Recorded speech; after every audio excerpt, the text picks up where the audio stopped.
आई है, parasite fame.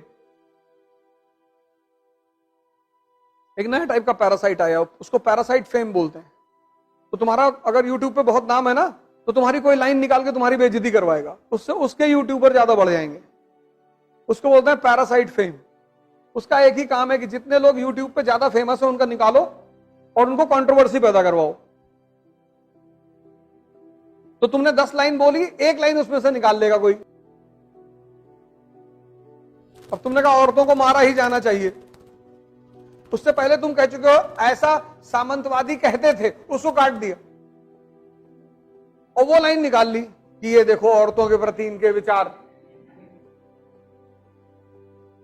अब जिसने पूरा नहीं पढ़ा है वो तो गुस्सा करेगा ही कि बुला के लाओ इसको, कहां रहता है।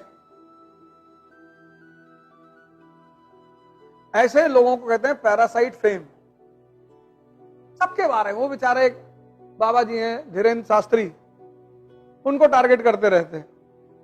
सब सिद्धि का कमाल है, ऐसा थोड़े कि आदमी कुछ भी बता देगा। सब सिद्धियां हैं, वो सब साधना की देन है, पूजा की गई है। किसी को पता करिए झूठ बोलते हुए कोई तुमसे आके कहा, पत्रकार को बता दिया कि तुम किस लिए आए हो। एक्चुअली ये सब हैं, सब सिद्धियां हैं बेसिकली। लेकिन बुद्ध ने सिद्धियों का प्रदर्शन नहीं किया।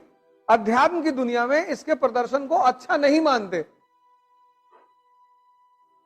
शक्ति दिखाकर किसी को अगर तुमने प्रभावित किया तो क्या प्रभावित।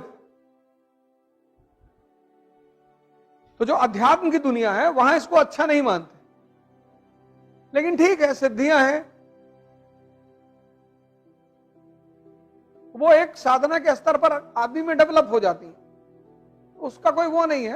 अब उनकी मर्जी है, वो कर रहे हैं। बुद्ध की मर्जी नहीं थी, उन्होंने नहीं किया। तुलसीदास ने नहीं किया, कबीर ने, इनके पास भी थी पर इन्होंने नहीं प्रदर्शित किया। इन्होंने कहा भैया हमको नहीं दिखाना है अपनी ताकत, तुम मानो या ना मानो। जैसे शैतान ने ईसा मसीह से आके कहा कि तुम भगवान के बेटे हो, उन्होंने कहा हाँ।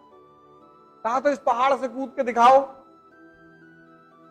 अगर तुम भगवान के बेटे हो तो नीचे भगवान खड़ा होकर तुमको बचा लेगा। तो उन्होंने कहा जाहिल, मैं अपने पिता की परीक्षा ही क्यों लूं, जब मुझे पता है कि ऊपर से कूद के आदमी मर जाता है तो मैं क्यों कूदूं। अब तुमने कल कह दिया मैं भगवान हूं, किसी ने तुमसे कहा आग में घुस के दिखाओ, काहे दिखाएं, नहीं घुसेंगे, तुम मानो या ना मानो। तो बहुत सारे जो जागृत लोग होते हैं वो अपनी सिद्धियों का प्रदर्शन नहीं करते। कुछ लोग कर देते हैं, बड़ा सम्मान मिलता है। अभी हम जैसे बता दें कि तुम्हारे मन में क्या चल रहा है तो तुम डर जाओ, तो यहां बैठो ही ना आगे। कोई बात नहीं, बैठा करो।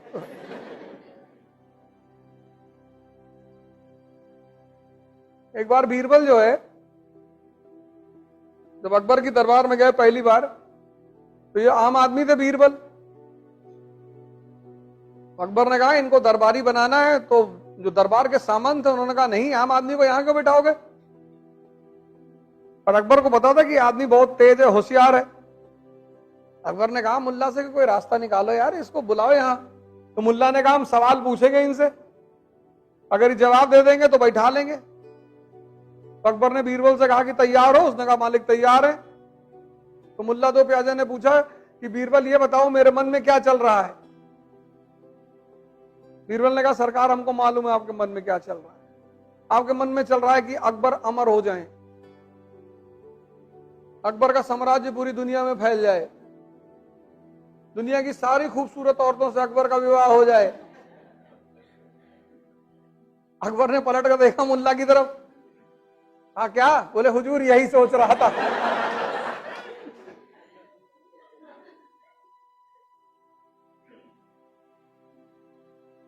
यही तो खेल है।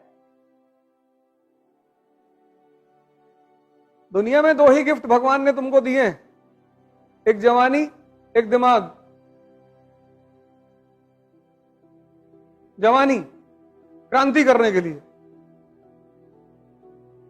अब तुम पार्क में बैठ के बिता दो तो उसमें भगवान की कोई गलती नहीं। लेकिन इसका मतलब यह नहीं कि पार्क में बैठना बुरा है, वहां भी आप बैठिए, घंटे भर बैठ जाइए। अब सुबह 8 से रात 8 बजे तक बैठे हो, गलत है। और दूसरा दिमाग तो सही जगह लगा दो बस, तुमको इससे अच्छा गुलाम कहीं नहीं मिलेगा। बड़ा प्यारा गुलाम है, बस ये तुम्हारे हाथ में आ जाए, जल्दी आता नहीं है। 95% लोग जीवन भर सिर्फ अपने दिमाग से लड़ते हैं। कहते हैं यार कल 4 बजे उठ रहा है, कहता हाँ कल उठाएंगे तुमको 4 बजे, 3 बजे उठा देंगे।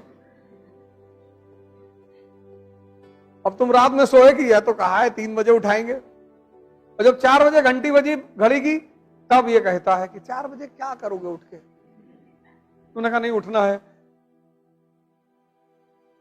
अरे इसने कहा चर्चिल 10 बजे सुबह तक सोता था, प्रधानमंत्री था ब्रिटेन का। तुमने कहा नहीं नहीं उठना है। कहता आज सो लो बस। तुमने कहा नहीं आज ही उठना है। कहता नहीं आज ठंडक ज्यादा है। तुमने कुछ भी हो मुझे उठना है। तो कहता अच्छा काम करो 5 मिनट और सो लो बस। तुम उसको मान लेते हो, 5 ही मिनट कहता है ये, और तुम जैसे 5 मिनट के लिए आंख बंद किया, आंख खुली तुम्हारी 9 बजे। तब सबसे ज्यादा मजा होता है, तब तुमको जलील करता है कि तुम 4 बजे उठ ही नहीं पाए, क्या करोगे जिंदगी में। और उसी फ्रेम ऑफ माइंड को लेके तुम क्लास में आ गए, बैठे हो, और दिमाग तुम्हारा किसी और बात पे खराब है, और किसी ने तुम्हारी नोटबुक उठा के बगल में रख दी, तुमने एक चांटा मारा उसको खींच, क्योंकि तुम दूसरे परेशान नहीं हो, तुम परेशान खुद से हो।